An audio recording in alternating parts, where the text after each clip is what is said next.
10월 대수능 모의평가 동아시아사 여러분과 늘 함께 하고 있는 오늘도 저는 정선아입니다. 반갑습니다. 반갑다는 인사를 해야 되는데 또 수고했다. 참 오늘 하루 우리 친구들 고생 많았다. 이런 모든 얘기를 해야 되고 총평 때도 사실은 얘기를 했는데 사회탐구 9과목 가운데 동아시아사가 이렇게까지 핫했나 싶을 정도로 제일 지금 각종 사이트에서 동아시아사 얘기가 많아요. 어려웠어요.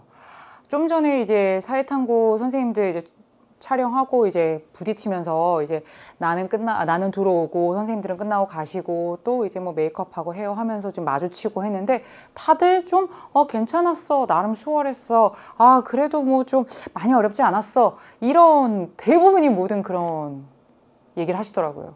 동아시아사 어땠어? 어려웠어요. 왜? 우리는 어려웠어요. 여러분들이 체감을 어느 정도 했을지는 잘 모르겠지만 2021년도에 봤던 3월, 4월, 6월, 7월이 솔직히 기존의 동아시아사랑 좀 이전 연도나 그 전년도 수능이나 좀 비교를 해보자면 3, 4, 6, 7이 좀 평이했었어요. 그렇게 막 대단히 어려운 시험이 아니었었어요. 근데 이 9월 난도를 보고 동아시아사를 아주 오래 가르치고 함께 굉장히 많이 고민을 했던 많은 선생님들과 이제 나랑 오늘 이 촬영 직전까지도 계속 막 통화하고 오늘 제가 전화 한 몇십 통 받은 것 같은데 그 모든 내용들 중에 최근에 봤던 시험들 중에서는 제일 좀 친구들이 많이 어려웠을 것이다. 학생들이 생각하는 체감 난도는 더 어려웠을 수 있다.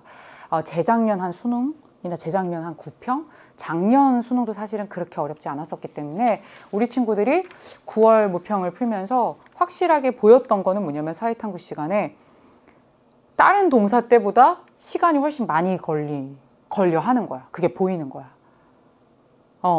그리고 또 하나, 앞장이나 이제 두 번째 페이지까지는 그렇게 어려운 게 많지 않다라고 생각을 했는데, 이제 아니었잖아. 그러다 보니까 이제 친구들이 당황해하는 게 보이고, 뭐 그런 이제 30분이었어. 되게 막 시간을 막 이렇게 막 촉박해하면서 푸는 모습들을 이렇게 보면서 그러면서 나도 이제 문제를 풀고 이제 오늘 해설 준비하고 그렇게 했는데 우리 친구도 어려웠어요. 그 체감 난도가 어려웠던 거는 맞아요. 그렇다면 이제 총평에서 얘기를 중요한 얘기들은 다 했지만 하나 문제를 보는 거야. 6월과 9월 결국엔 두 번의 대수능이 주관하는 평가원의 이 모평을 보고 이거를 가지고 사실은 뭐 평균도 내고 표준 편차도 내고 굉장히 많은 데이터를 가지고 분석을 해서 그의 본 수능을 이제 착수하게 될 텐데 이제 시그널을 여러 가지를 받겠지. 그렇다면 이제 우리가 해야 될 것들 출제진과 검토진이 해야 될 몫은 그 몫인 거고 이제 우리가 해야 될 것들은 자료가 조금만 참신해지거나 조금만 신박해지면 나는 몰라요로 가고 있는 것인지 내가 이 개념을 어느 정도 깊이 있게 하고 있는지 완전히 다 같이 어려웠던 문제가 아닌 문제에서 혹시 내가 넘어진 문제가 무엇이 있는지 명확하게 볼 필요가 있다는 거예요. 총평에서 얘기했지만 사실은 6번, 18번이 제일 최고고 고난도 문제로 지금 계속 얘기가 되고 있어요. 6번, 뭐 18번, 그 다음에 뭐 20번, 뭐 13번, 17번 이런 얘기들이 계속해서 나오고 있습니다. 맞아요. 딱 풀면서 18번과 6번은 출제진들이 작정하고 어렵게 의도를 가지고 사실은 좀 킬러 문항을 어렵게 냈거나 아니면 이 출제와 검토 과정 속에서 사실은 이렇게 어려워질 수도 있는 거거든. 근데 그건 확실하게 보이고 그 다음에 이제 20번, 13번, 17번이 질문들이 엄청 많았던 문항들이니까 친구들이 좀 까다로워했던 건 맞는데 제일 중요한 건 나잖아. 내가 어떻게 풀었는지, 내가 이거 말고 또 어떤 문제가 어려웠는지, 어떤 것에 내가 개념이 헷갈렸는지 그런 것들이 지금 우리한테는 대단히 중요한 문제예요. 6월과 9월 그리고 작년 9월이랑 똑같은 주제로 지정은지 문제가 또 나왔는데 작년 9월 기출도 사실은 나는 지금 전혀 본 적이 없어서 지정은지 문제를 틀렸다. 혹시 내가 지금 그런 상황인지 이런 것들을 냉철하게 객관적으로 평가를 해야 되는 게 지금입니다. 이 잔소리를 왜 하느냐? 문제가 어려울 때는 여러분들 그냥 그 문제만 해결하고 마는 것이 아니라 내가 이 개념을 어디까지 확실하게 알고 있는지 수박 겉핥기로 알고 있는지 어느 정도 깊이로 알고 있는지 그거를 명확하게 알아야 돼요. 하나하나 수능 때 어느 정도 난도로 나올지 모르겠지만 이 수능 때 우리가 확실하게 개념을 알고 있으면 다른 것들을 지워서라도 맞출 수 있는 문제를 혹시 내가 놓쳤는지 우리가 그런 것들을 좀 잘 살펴봤으면 좋겠어요. 예, 자세하게 설명할 몇 개의 문제들이 있을 겁니다. 여러분 잘 따라오시고요. 그리고 선생님이 자료실에다가 이미 대수능 모의평가 수특을 기준으로 몇 단원에 어떤 주제를 가지고 출제했는지 매달 이거 해드리는 거 알죠? 예, 이거 딱 사실은 펴놓고 수특도 사실은 펴놓고 수특 수완 두 개에서 다 연계를 했습니다만 기본적으로 내가 수특에 이 정도에 있는 이 내용을 알고 있는지를 확실하게 키워드로 챙겨가면서 보도록 하겠습니다. 1번부터 제가 해드리는 게 그래서 이거죠. 예, 이게 뭐예요? 예, 오늘 계속 문제 풀면서 이 작업도 하고 온 거야. 여러분 수능 특강을 이제 보통 교과서 수능 특강 수능 완성 이 세 가지를 주 텍스트로 보기 때문에 수능 특강 1단원의 동아시아사 선사문화의 전개에 주제는 뭘 냈어? 또 신석기를 냈어요. 지역은 뭘 냈어? 올해 한 번도 출제가 단독으로 되진 않았던 그러니까 선지로만 나왔던 황화강 하류를 냈고요. 힌트는 이렇게 줬습니다. 다운커어 문화, 다운커어 토기를 사진으로 고르는 문제였습니다. 1번 문제는 사실은 늘 이런 식으로 수업 장면을 설정하죠. 온라인 수업이든 오프라인 수업이든 수업 장면을 설정을 하고 그리고 늘 답지에는 이런 식으로 유물의 사진이 나와 있는데 여러분들이 이미 수능 특강 9쪽에 있는 자료 플러스에서 다 봤던 토기들이고요.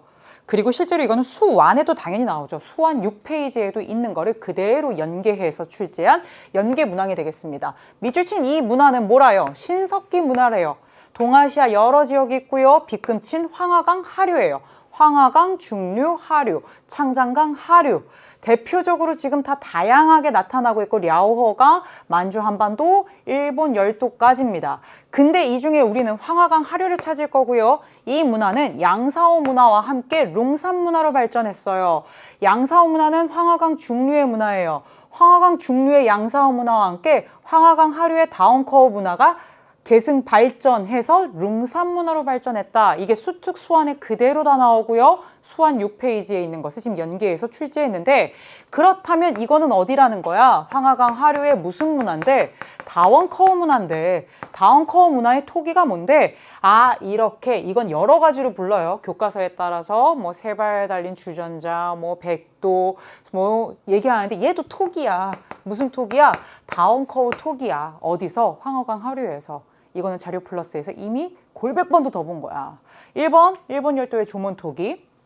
3번, 창장강 하류에 출제된 적 있죠? 돼지 그림 토기 혹은 벼 이삭의 그런 토기들도 여기서 출토가 됐었습니다. 그 다음에 이거는요. 어디예요? 랴오허강의 웅산 문화를 대표하는 웅산 토기 역시 출제됐었고요. 5번 너무 익숙하죠? 만주 한반도를 대표하는 빗살무늬 토기가 되겠습니다.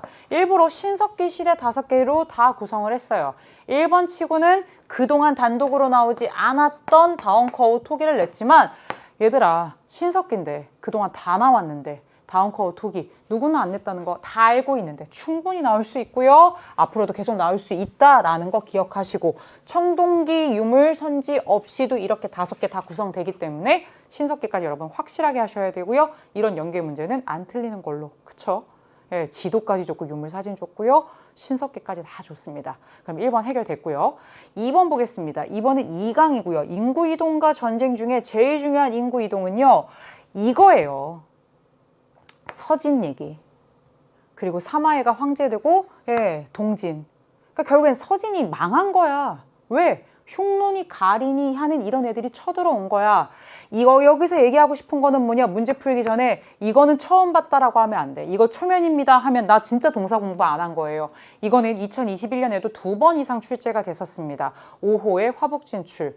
5호의 화북 진출. 그로 인한 한족의 남하. 창장강. 뭐 강남으로의 이동. 이건 계속해서 출제되는 가장 중요한 핵심 요소고 2단원의 핵심이기 때문에 또 내고 또 내는 올해만 해도 여러 차례 기출이 됐던 바로 그 상황이 되겠습니다. 역시 연계문항이고요. 다음 자료를 활용한 탐구활동으로 가장 적절한 것은이에요. 이거 진시황제의 진 아니고요. 사마씨가 만든 그 진, 서진인데 내용을 보니까 능묘의 흙이 마르기도 전에 계속해서 변란이 일어났어. 그러니까 혼란에 거듭해. 힘이 세지 못해. 그러다가 중략 이후에 보니까 가이족 등도 황제인 것처럼 행세하니 회제와 민제는 존귀함을 잃었대. 진나라의 황제는 존귀함을 잃어버렸고 가이족이 황제인 것처럼 행세하고 있어. 가이족뿐만 아니라 흉노의 유효가 진의 수도인 장안을 함락시켰대. 어떤 왕조의 수도가 함락이 됐다는 건 그 나라 지금 얘기 거의 끝나가는 거야. 그러니까 이 진이라고 하는 나라는 지금 이렇게 꺼져가고 있는 것이고, 얘네를 이렇게 괴롭히고 있는 사실은 그 외부의 세력은 갈족이라고도 줬고 흉노라고도 줬어요. 이거 뭐야? 흉노, 선비, 저, 갈, 강, 이들을 합쳐서 우리가 뭐라고 불렀어요? 오호예요. 아, 오호가 진의 근거지인 이 화북 지역 쪽으로 진출을 한 거야. 그래서 결국엔 서진이 어떻게 된 거야? 서진이 멸망한 거야. 그리고 나서 결국에는 이 오호가 화북 지역을 차지하게 되고 여기에 여러 나라를 세우게 되면서 오호 16국 시대라고 하잖아. 그렇게 여기 화북 지역을 차지하게 돼. 그러면 한족은 어떻게? 손 놓고 가만히 있어? 수도 함락됐는데? 그래서 어떻게 한 거야? 이 한족들은 어떻게 한 거야? 오호가 화북 지역을 차지하게 되니까 한족들은 어떻게 했어요? 이동했어요. 어디로요? 강남으로요. 그래서 어떻게 했어요? 동진이란 나라를 세웠어요. 이게 지금 4세기 전반의 얘기 상황인 거죠. 사마씨, 사마예가 황제의 자리에 올랐다. 지금 동진 얘기인 거야. 그러니까 결국엔 이거는 오호의 화북 진출, 그리고 그 오호의 화북 진출로 인해서 이 서진이 멸망하고 이 한족이 남아한 그 어떤 것도 답일 수 있는데 여기에 지금 답이 다 깃발들고 있죠. 실제로 2번 같은 문제는 올해 여러 차례 출제됐기 때문에 절대로 틀리시면 안 되고요. 엔닌이 국업 활동에 나선 이후 엔닌은 승려야. 일본 승려인데 당나라에 갔다 왔죠. 9세기죠. 입당국업 순례행기. 여기 어디가 지금 불교 얘기가 나오고 있어요? 류큐의 중개무역, 이건 명나라의 해금 정책과 관련이 되는 부분이죠. 그런 얘기 1도 없죠. 통신사 파견, 조선과 일본, 에도 막부, 뭐 그런 관계가 나와야 지금 통신사 얘기가 나오고 뭐 에도 얘기도 나오고 없죠. 신라의 삼국 통일 이후 7세기 676년 이후의 어떤 상황들 지금 하나도 나와 있지 않죠. 통일신라니 뭐 당을 뭐 축출했느니 뭐 그 이후에 남북국 하나도 나와 있지 않죠. 그래서 여러분 정답 뭘로 갑니까? 5호로 갑니다. 이게 2강 정말 수능 개념만 딱 들었어도 누구나 풀 수 있는 가장 기본적인 문제고요. 역시 연계문항으로 출제를 해서 수완에서 출제를 연계를 했지만 수특에 이게 없습니까? 교과서에 없습니까? 이전에 3, 4월에 안 풀었습니까? 다 나와 있는 핵심 주제다라고 할 수 있습니다. 3번은요. 4강의 유학과 불교 중에서 율령과 관련된 내용을 출제했습니다. 이 단어는 율령 얘기도 나오고요. 그 다음에 성리학, 양명학 같은 유학 얘기도 나오고요. 불교 얘기도 나오는 3가지 꼭지로 구성되어 있는 단원인데 이 중에서 주제 일본의 다이오 율령, 이관 팔성제와 관련해서 출제했고요. 최근 3년 동안 율령에서 제일 많이 나온 게 일본 다이오 율령이에요. 올해 잘 못 봤는데요. 올해만 잘 못 본 거지 사실은 작년 수능부터 시작해서 한 번 빠짐없이 진짜 계속 나왔던 게 일본 다이오 율령이어서 내가 그냥 쪽수를 외우고 댕겨요. 이거는 여러분도 마찬가지예요. 수능 특강 45조. 틀리면 안 되는데 자리 플러스에 보면 당나라, 발해, 일본의 율령이 도식으로 딱 나와 있습니다. 사실은 수특, 수계, 수완까지 무조건 알아야 된다고 얘기했던 그 핵심 내용이에요. 역시 연계문항이고요. 수특 45페이지에 있는 자료 플러스 내용을 사실 여러분들이 아는가 하는 걸 물어보고 있어요. 홍인 7년 가지고 풀 수는 없지만 식부성부터가 힌트가 됩니다. 미추증 국가를 찾아야 되는데 식부성에서 새해 축하의례에 무단으로 결석하는 관리를 처벌해야 된다. 이거 무단 결석 처벌인 거야.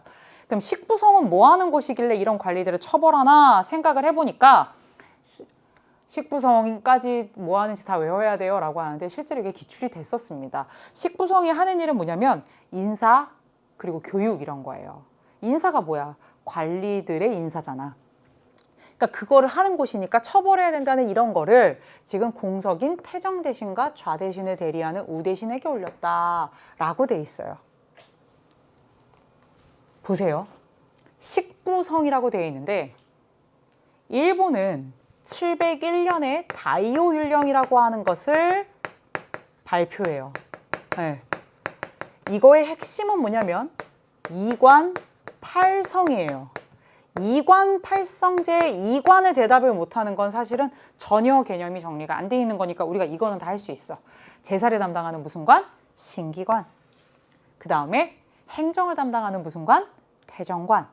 여기 지금 태정 대신이라고 되어 있는 것도 보여? 행정이 태정관이야. 제사가 뭐야? 신기관이야.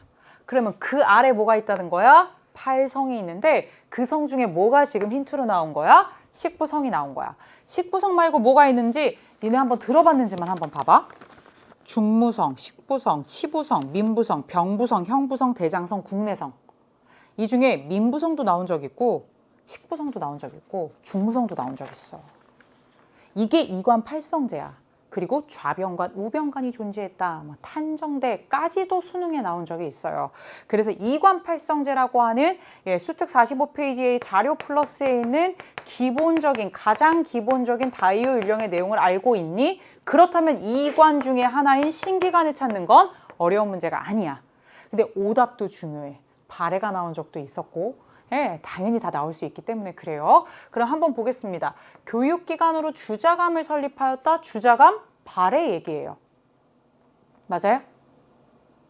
그리고 외교를 관장하는 예부를 설치하였다. 이거는 육부. 이호, 현공, 예, 뭐 있잖아. 그러니까 예부가 있었다. 예부, 삼성 육부. 그 예부를 얘기하는 거야. 수당 가능하지? 그치? 유목민을 통치하는 북명관제를 운영하였다. 거란. 1500호를 편성하였다. 이거 뭐야? 몽골 얘기하고 있잖아. 근데 또 이렇게 물어봐. 선생님, 근데 발해는요? 발해는 어떻게 돼 있어? 45페이지 딱 수특을 펴봐봐. 이런 거 헷갈릴 때 그냥 넘어가면 틀린다 또? 그럴 때 자꾸 가는 거야. 여기 뭐라고 돼 있냐면 발해는 충인의 예지신이라고 돼 있어. 유교 명칭을 썼어. 수당나라는 어떻게 했어? 이호, 예병, 형, 공이야. 둘 다 예가 들어가. 하지만 발해의 예부는 뭘 담당하느냐? 명칭에서 유교 명칭을 쓴 거기 때문에 발해의 예부는 사법, 형벌이고요. 수당의 예부는 말 그대로 의례, 외교, 교육 이쪽이에요. 그래서 여러분들이 이거를 통해서 발해, 당, 일본까지 완벽하게 정리를 하고 가야 된다. 그거를 알아두는 게 중요한 문제가 되겠습니다. 3번도 역시 연계교재고요. 여기까지는 잘 가고 있었어요. 그러다가 4번 가니까 이제 막 자신감이 생겨요? 안 틀리니까요. 4번은 역시 연계문항이고요. 1강 국가의 성립과 발전, 선사시대만 나오는 게 아니라 국가의 성립과 발전도 올해 수특과 수완에서는 1강에 들어가는데 그중에 가장 많이 출제된 몇 명, 세 명 있잖아. 흉노의 묵뚝선우, 진나라 시황제, 그리고 한나라 무제인데 요번에는 한나라 무제를 출제했어요. 힌트 이렇게 3개나 줬고요. 답지 여러분이 다 아는 한 문제의 정복 활동으로 줬는데 구체적으로 문제로 한번 들어가 보도록 하겠습니다. 밑줄 친 짐에 대한 설명으로 옳은 것은이에요. 4번도 어디서 참 많이 봤어요. 이것도 계속해서 나와요. 수특 19쪽에 5번에도 나오고요. 수특 개념정리 13쪽에도 나오고요. 수완에도 나오고요. 교과서 모든 곳에도 다 나오는데 짐이 누군지 보자. 나라를 만든 이래 70년 가까이 황실과 종실의 여인을 선우의 배필로 보내고 비단 등도 후하게 보내주었지만 저들은 약속을 어겨버리고 끊임없이 침략하고 있다. 동맹을 맺기 위해 대월지에 파견한 사신으로부터 아직 소식은 없지만 보냈는데 아직 안 왔어. 그렇지만 짐은 나는 이제 군대를 일으켜 저들을 응징할 거야. 저들에 대한 특징이 지금 한 여러 가지가 나와. 저들은 1번 선우라고 불리는 자야. 저들의 대표는 이거는 선우래. 그래서 우리가 선우의 배필로 종실의 여인들을 혼인도 시켰어. 그리고 모두 했어. 이 나라가 비단도 후하게 보내줬어. 근데 저것들이 우리한테 한 거는 침략이야. 그래서 저들을 어떻게든 좀 견제하고 막아보고자 어떻게 한 거야? 대월지라고 하는 곳에 동맹을 맺기 위해서 사신을 보냈어. 이 사람이 기원전 139년에 출발한 그 장건인 거야. 여긴 나와야 있지 않지만. 동맹은 실패했지만 갔다가 또 막 흉노한테 잡히고 어려움 겪고 또 다시 돌아오다 또 잡히고 그랬지만 여기 지금 장건 보낸 얘기도 나오는 거고 그래서 짐은 어떻게 할 거야? 군대를 일으켜 저들을 뭐 할 거래? 응징할 거래. 그렇게 해서 응징했니 못했니? 했잖아. 누가? 장건을 대월지에 보냈던 바로 그 사람이. 장건을 대월지에 기원전 139년에 보냈고요. 그리고 나서 예, 몇 년 뒤 군대를 일으켜 저들 자신들의 지도자를 선우라고 부르는 바로 흉노를 고비 사막 이북으로 예, 쫓았다 라고 얘기가 되는 바로 그 정복군주가 한 무제가 되겠습니다. 그러면 이 문제는 수특 13쪽 그리고 수특 19페이지에 나오는 한 무제 내용 딱 그거 그대로인 거야. 장건을 대월지에 보냈다. 그 다음에 예, 흉노를 고비사막 이북으로 축출했다. 그 얘기인 거야.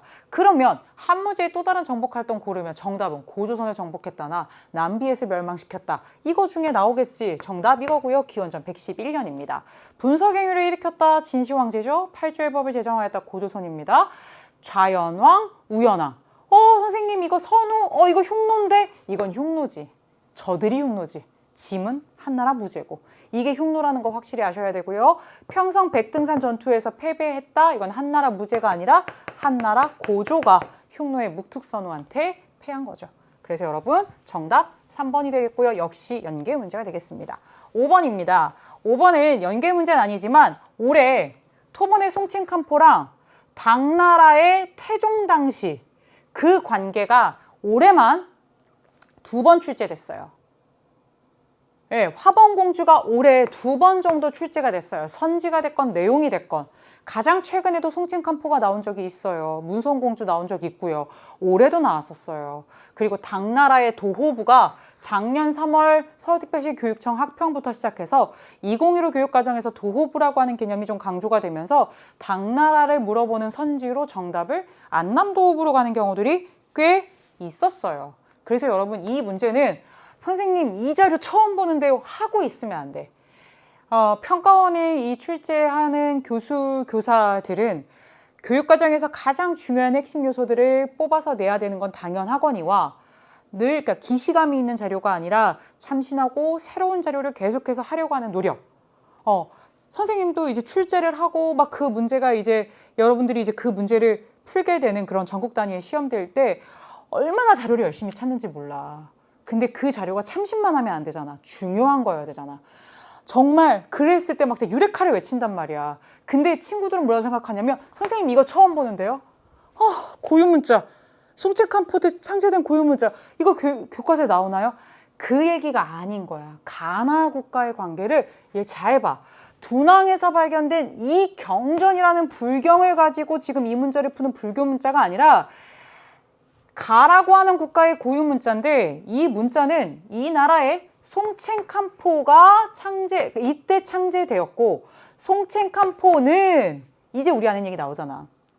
이 나라의 문성공주와 혼인하고 중국의 예법과 기술을 수용하면서 독자적인 자신들의 문화를 발전시켜 갔어요. 당나라 정확하게 이게 자료 플러스에도 나와. 여기 지금 연계 문제로 출제하진 않았지만 이게 자료 플러스에 화봉공주라고 하는 꼭지로 3강에 나와. 당나라 태종 때 토번, 라싸를 중심으로 성장한 그 토번의 송칭칸포라고 하는 이 잘 나가는 이 군주 때 당나라에서 어떻게 했느냐? 문성공주라고 하는 이 여인을 송칭칸포와 혼인시켜. 목적은 뭐야? 피스, 화친을 위해서, 우호적인 관계를 위해서. 이러한 혼인을 중원의 왕조가 이민족 왕조에게 혼인을 통해서 결혼을 통해서 보내는 황실과 종실의 딸들을 뭐라고 불러요? 화범공주라고 하죠. 이 화범공주 테마 중에 가장 유명한 에피소드가 이 7세기 당태종과 이 토번의 송칭칸포 요때란 말이야. 됐어? 그러면 가가 뭐다라는 거야? 토번이고 송칭칸포니까 지금의 티벳 지역이고 라싸를 중심으로 해서 문성공주와 혼인하고 당나라를 위협할 정도로 큰 세력이었고 이때. 그리고 나는 당나라다. 이것만 알면 되잖아. 그럼 보자. 토번인데 신라와 연합할 백제를 멸망시켜? 이건 토번 얘기 아니고 당나라 얘기니까 이거 아니지. 왜 노구광에게 금인을 하사했어? 후한의 광무제잖아. 이것도 역시 3단원에 나오잖아.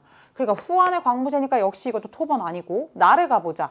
나는 당나라인데 당은 베트남 북부에 안남도호부를 설치했다. 679년 7세기 베트남 북부 지역에 도호부 6개의 도호부가 있는데 기본적으로 그 지역을 관리하고 컨트롤하기 위해서 지금 만드는 거다라는 거 맨날 당나라 일대 정답지로 자주 나옵니다. 당나라인데 정화의 함대를 파견하여 조공국을 확대했다. 이건 명나라니까 역시 아니고요. 시박사를 두어 해상무역을 관장하였다. 토번이요? 티베트인데요? 네? 티베트 해발 지금 4,000m 참하고도 얘들아 시박사가 뭔데? 이거는 해상무역, 무역선을 관장하고 관리하는 것이야. 토번과 당이다. 불가능한 얘기죠? 그래서 여러분 정답 뭘로 갑니까? 3번입니다. 6번입니다. 우리 친구들이 제일 많이 질문을 했고요. 선생님이 최근에 이제 입원과 퇴원을 하는 그 엄청난 그 휘몰아치는 과정 속에서 우리 친구들에게 다 일일이 너무 아픈 가운데 다 답을 할 수가 없어서 최근에 잠깐 이제 SNS를 좀 쉬고 있어요. 병마와 사운드를 할 수가 없었어. 근데 그럼에도 불구하고 오늘 하루 이 시험이 끝나고 선생님이 지금 이 강의를 촬영하기까지 정말 많은 선생님들과 참 많은 학생들이 이 6번 문제에 대해서 궁금해하고 또 질문을 하고 또 제일 어려웠다라고 얘기를 하기도 해요. 제가 이 문제를 풀면서 느꼈던 것도 마찬가지예요. 우리 친구들이 여기에서 한 번도 안 넘어갔으면 좋겠는데, 여기서 요만큼만 더 갔으면 좋겠는데, 여기서 여기까지 갔으면 이제 선지에서 4번, 5번에서 고민을 할 텐데 막 여기까지 막 가면서 여러분들의 그 마음으로 좀 풀었는데, 실제로 아마도 이 문제는 고난도 킬러 문항으로 의도를 했거나 아니면 출제하는 과정에서 힌트가 많지 않은 상황에서 좀 고난도 문제로 결국에는 가장 어려운 문제가 된 문제예요. 근데 우리 친구들은 정말 선생님 저 정말 처음 봐요 라고 한 친구들도 꽤 있었어요. 그리고 저는 선생님 이거 12세기 지도 금이랑 남송 상황으로 그렇게 바로 가서 그냥 풀고 났는데 이게 채점해보고 나서 틀려서 다시 보니까 이랬어요 하는 친구들도 상당히 많았는데 문제를 풀면서 다 얘기를 하겠지만 선생님은 개인적으로는 그 막 교과서 저기 구석에 부록에 있는 그 연도들을 가지고 막 사이시기를 쪼개서 너 이것까지 봤니? 해서 고난도 문제로 내는 문제들이 결코 좋은 문제라고 생각하지 잘 않아요. 이 문제 상당히 어려운 거 맞습니다. 예, 지도에서 우선은 첫 번째 좀 낚인 친구들이 당연히 있을 수 있고요. 선생님 여기서 힌트가 과연 뭔가요? 라고 얘기하는 친구들도 있고요. 도저히 모르겠어요. 할 수 있어요. 하지만 지도, 말풍선, 그리고 선지를 가지고 굉장히 여러 단계의 사고 과정을 거치게 하는 것은 틀림없습니다만 우리 친구들이랑 하나씩 점검하면서 우선은 이 문제는 어려운 거 맞고요. 최고난도 문제 맞고요. 그래서 이 문제를 틀렸다면 그럴 수 있어요. 근데 이 과정을 여러분 나랑 한번 잘 따라가 보세요. 내가 어떤 과정을 가지고 이 문제를 풀었는지. 교사의 질문에 대한 학생의 답변으로 가장 적절한 것은인데 짙은 음영이 이거잖아. 표시된 부분은 체주를 함락한 뒤 이 군주가 통치하에 두었던 영역입니다. 영역이 상당히 넓다라는 게 지금 보일 것이야. 그지? 이 군주가 재위 기간에 펼친 또 다른 정복 활동에 대해서 말해볼까요? 바로 막 와닿지 않을 수 있어. 근데 두 가지야. 이 빗금은 이 군주가 통치하에 두었던 대단히 큰 영역이고 이 군주가 누군지는 모르겠지만 그 재위 기간에 했던 또 다른 정복 활동은 뭐가 있냐라고 물어보고 있어요. 우선 여기서 오답으로 굉장히 많이 간 게 2번이에요. 2번을 바로 선택한 친구들은 실제로 이 문제를 그렇게 어렵다고 생각도 안 하고 위에 아래 여기 이만 항저우 여긴 남송 저기는 금 하고 바로 풀고 7번으로 넘어갔어요. 그래서 실제로 오답률을 보니까 EBS에 지금 우리 친구들이 오답률이 이게 제일 많이 나오는 거야. 근데 그 바로 이제 지금 우리 친구들이 수험생들이 많은 그 사이트에 보니까 그렇게 하고 넘어가려고 하다가 약간 뒤통수가 찜찜해서 보니까 우리가 수능 특강 이게 몇 페이지니? 수능 특강 내 페이지도 기억해냈는데 34페이지에 있는 날계단에 있는 동아시아 12세기 지도와 비교를 해보면 여기가 지나치게 다 들어가 있어. 금나라는 영토가 이렇지 않잖아. 12세기 동아시아 지도를 잘 보면 화북 지역은 금이 차지하고 1126년에서 27년까지의 그 정강의 변, 그 카이펑이 함락되고 결국에는 북송이 멸망하는 그 1년의 사건 이후에 남송이 이 이만 항저우를 통해서 시작이 되고 할 때 그 지도와 이 지도가 달라. 서하도 없어. 여기에 지금 서하가 없어. 서하 어디 갔어?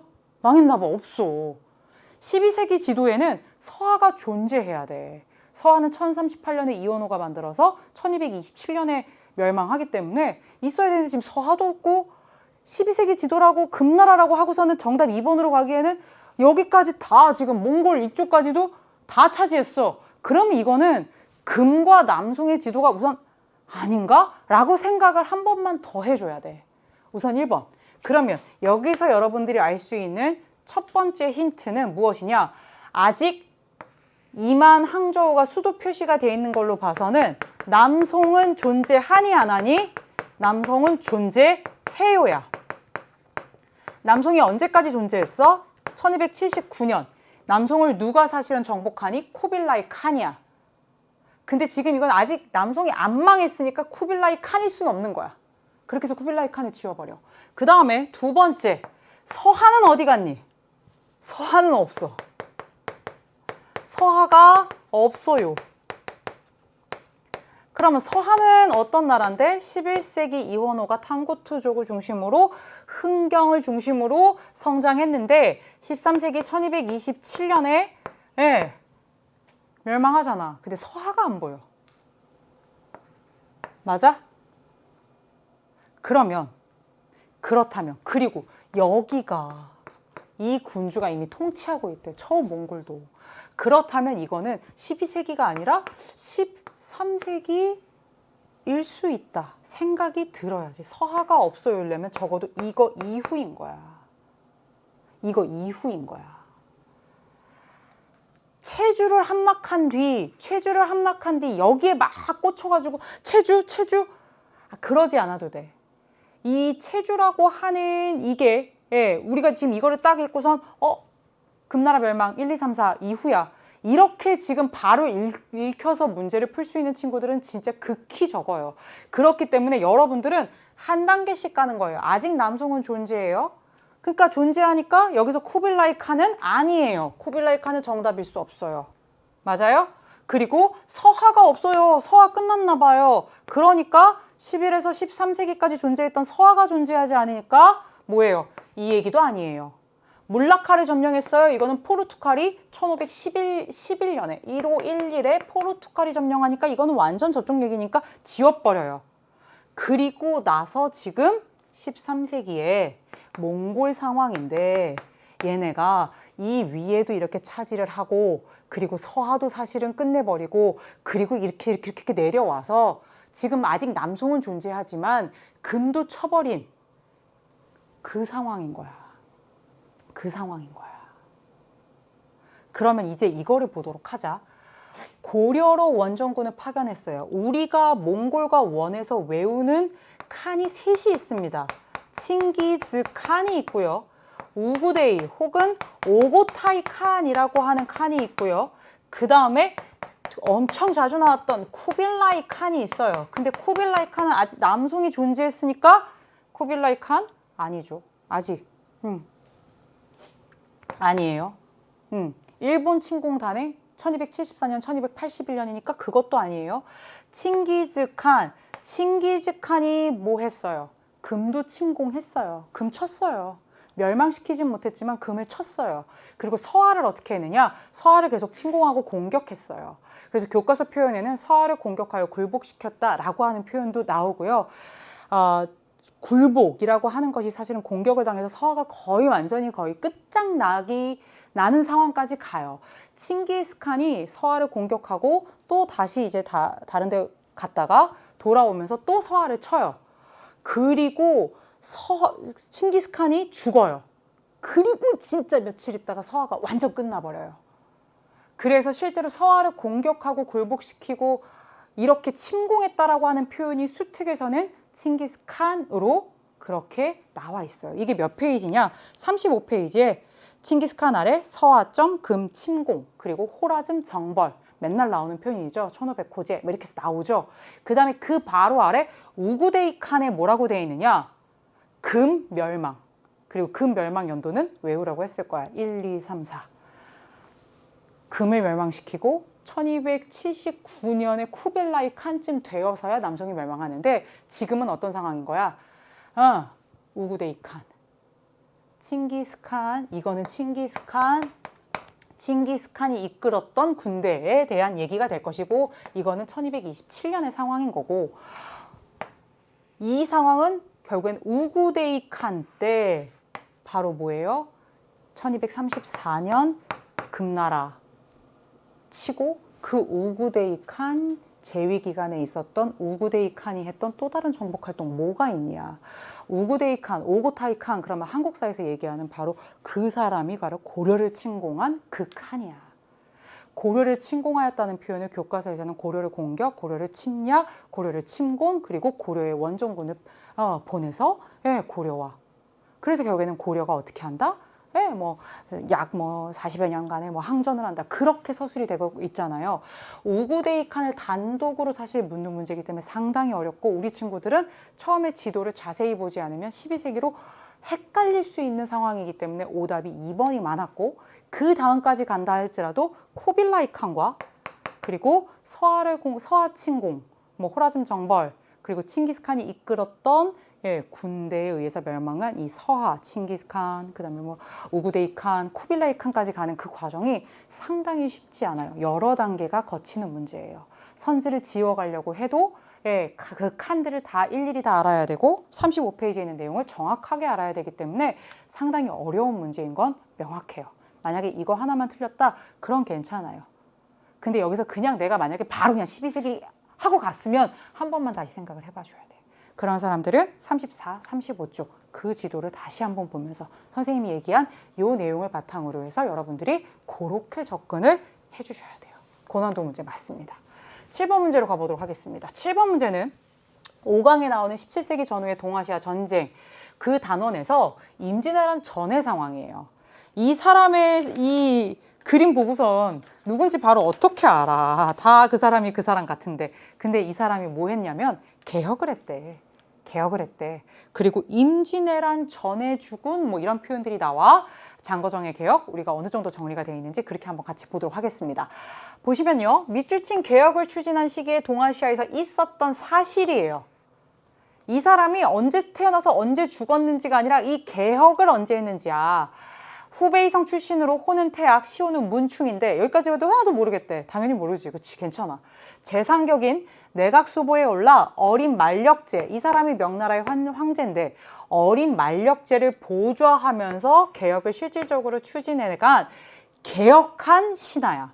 밖으로는 몽골과 강화를 맺고 안으로는 새로운 조세 제도를 전국으로 확대 시행하여 여기서부터 사실은 수특에 나오는 이 사람에 대한 얘기인 거야. 1조 편법을 전국으로 확대해서 이게 뭐야? 세금을 여러 종류의 잡다한 것들을 좀 통합하고 해서 뭘로 하는 거야? 은으로 납부하게 한 명나라에 끝내주는 제도지. 이것과 함께 또 은으로 납부하는 세금 제도가 청나라의 지정은제가 있는데 그건 단독으로 출제했지.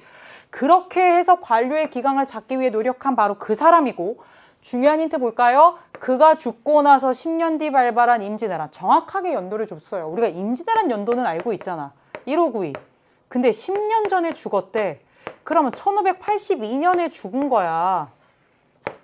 그럼 이 사람은 임진왜란이 일어나기 전인 16세기 후반에 뭐 했던 거야? 그러니까 1582년에 죽었으니까 이때 뭐 한 거야? 개혁을 하다가 죽은 사람이고 이 사람이 그래도 개혁을 꽤 잘했는데 죽고 나니까 이 난리가 났어요. 그 얘기인 거야. 그럼 이 사람이 개혁을 추진했던 시기 1525년부터 82년까지 살았던 이 장거정이라고 하는 사람이 실제로 내각에서 꽤 높은 자리에 올라서 했던 이 16세기 후반에 이러한 개혁들을 했던 그 시기에 있었던 사실을 보자라는 거야. 외구의 근거지인 쓰시마 섬을 정벌하자 어려운 선지이긴 하지만 자주 나왔었습니다. 세종 때고요. 이종무, 그래서 15세기 전반 1419년까지 외우지 못한다 할지라도 세종 때에 쓰시마 섬 정벌 기억하고 있죠? 예, 초량으로 외관을 옮겼다. 부산 초량으로 옮겼다. 이거 17세기 후반 해서 수특 수안에서도 이거 나왔었어요. 이거를 막 1670년대 막 이러면서 구체적으로 연도까지는 못 외웠다 할지라도 이게 조선 후기 17세기 후반이다라고 하는 것은 우리 친구들이 알고 있어요. 그래서 초량 외관으로 예, 세팅하고 쭉 거기서 하잖아. 홍타이지가 황제를 칭하고 국호를 처음으로 고친 거 1636년. 그에 일어난 전쟁 병자호란. 이거는 알아야지. 이건 알아야지. 그치? 그 다음에 생고쿠 다이묘들이 조총을 활용하여 각축을 벌였다라고 돼 있어요. 생고쿠 다이묘들이 지금 각축을 벌이고 있는 이 시대가 무슨 시대야? 센고쿠 시대야. 이 시대가 언제까지가? 1590년까지가 도요토미 히데요시가 통일할 때까지 약 100여 년. 올인의 난인 1467년에서 77년 이후부터 쭉 사실은 가는 거지. 그래서 이게 여기에 싹 들어가는 거야. 길잖아, 생고쿠 시대. 특히 조총을 활용하여 각축을 벌였다. 대표적인 게 나가시노 전투 1575년 이런 것들 있잖아. 그래서 이거는 생고쿠 시대라고 하는 1590년까지 가는 여기에 싹 들어가 버리는 거죠. 베트남 쩌능다오의 활약으로 몽골의 침입을 격퇴했어요. 1250년대와 1280년대 총 3차례에 걸친 이런 몽골군의 침입이 있었죠. 그래서 이건 13세기 상황이니까 여러분 정답 뭘로 간다? 4번으로 가면 되겠습니다. 역시 만만한 문제는 아니었으나 여러분들 느닷없이 처음 보는 선지는 없었죠. 8번으로 갑니다. 역시 유학과 불교 4강인데요. 여기에 그동안 늘 성리학이 나왔다면 이번에 양명학을 가지고 문제를 출제했습니다. 성리학을 문제로 내면서 늘 양명학이 오답선지로 존재했었는데 오늘은 주인공이 양명학이에요. 왜 양명학인지 제시자료에 마음이 곧 원리라고 하는 표현이 나옵니다. 오랜만에 나오는 양명학 단독 문제를 한번 같이 볼게요. 양명학 역시 가 유학사상에 대한 설명으로 옳은 것은인데 네가 이 꽃을 보기 전에는 이 꽃은 너의 마음과 함께 고요했다. 네가 이 꽃을 보게 되자 이 꽃의 모습은 일시에 분명하게 드러났다. 이로써 이 꽃은 내 마음의 밖에 있지 않음을 알 수 있다. 이 꽃이 네 마음에 들어왔다는 건데 이거 가지고 무슨 말인지 잘 모르니까 해설을 얼른 보자 얘들아. 이 자료는 가라고 하는 유학사상의 핵심 개념인 마음이 곧 원리라는 것을 꽃을 소재로 하여 설명한 것이다. 마음이 진짜 중요하다는 거야. 이게 핵심이다. 마음심이지. 이게 곧 리라는 거야. 이게 진리고 이치고 이게 중요하다는 거야. 심증리. 성증리가 뭐였어? 본성에 관심이 있는 거. 우주 만물의 원리와 이거를 탐구하는 거. 경물치지 그러면서 본성에 탐구하는 게 성리학이었다면 지금 양명학이라고 하는 명대의 왕양명, 왕수인이 정리한 이 양명학의 핵심은 뭔 소리야? 마음이야. 결국에는 네가 이 꽃을 본 거고 더 이상 그때의 꽃은 네 마음밖에 있지 않아. 결국에는 모든 것은 내 마음인 거야.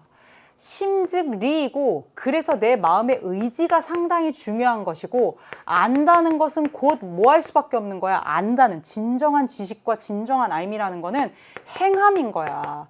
그래서 얘네들은 뭐를 되게도 중요하게 생각하느냐? 지행합의를 상당히 중요하게 생각해. 그러면서 좀 더 힌트를 준 거야. 조선에서는 선생님 얘기했잖아. 정제두를 비롯한 소론학자들이 연구했어. 강화학파라고 불렀어.